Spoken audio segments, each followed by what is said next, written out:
Napakulo na po tayo idol ng kamatis, sibuyas at luya idol. Lagyan natin siya ng bagong idol. Lagyan natin idol ng ating kulay idol.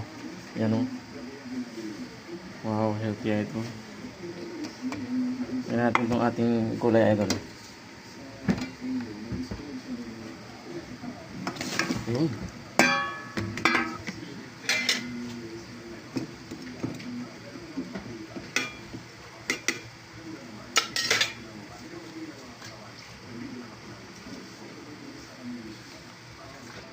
Ang idol. Ang ating kulay idol.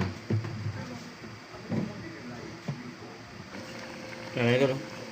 Luto na po ito ang ating kulay idol na nilagyan natin ang sabaw ng bagoong.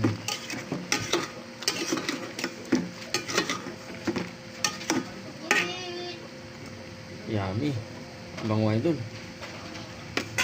Lagyan natin idol siya ng siling green idol.